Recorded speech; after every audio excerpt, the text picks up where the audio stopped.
We are going to try a second example of solving in right triangles for a side using either sine, cosine, or tangent. So when you have a right angle triangle, and it does need to be a right angle triangle, the first thing you should do is label your sides. So I'm going to start by finding the hypotenuse. It's the one across from the 90. It's always the longest side. And then from there, you need to find your angle. So the angle that we were given in the question is that 58 degrees. So directly across from that 58 degrees is our opposite side. And then our third side is the adjacent. So then what I do is I go through and I look at, of my three sides, which side do I not know anything about? Which side doesn't have any measurements or any markings do I just not care about? So when I look at these three different sides, the one that I don't know anything about is the adjacent. So I'm going to cross that one out, which means we are looking for a ratio that uses the hypotenuse and the opposite. So I like to go to that word SOHCAHTOA, and I am looking for something that has an H and an O.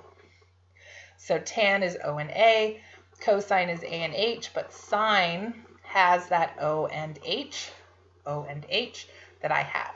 So I'm going to use sine.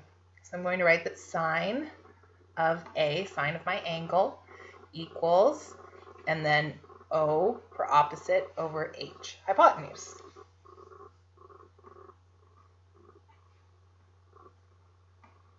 Okay, so my angle A is 58 degrees.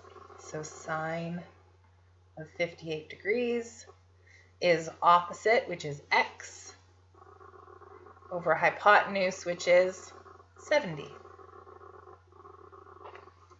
So I like to make this into a nice little ratio and cross multiply. So I know that underneath the sine of 58, there is a secret 1, and I am going to cross multiply.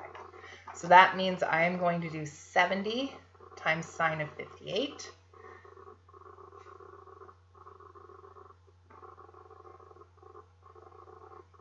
And then 1 times x, which is x.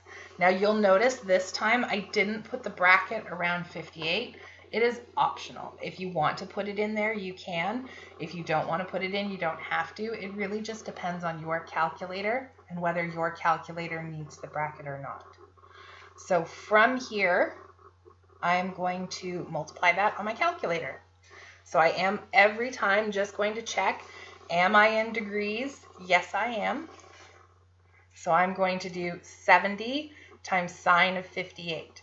So if you have a calculator where when you press the sine button, you actually see the word sine on your screen, you would do 70 times sine 58 equals.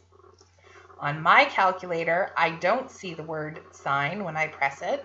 So I have to do 70 times, and then I do 58 sine equals. So I get 59.36, and then the next number is a 3, which means that's just going to stay 36. So it's 59.36.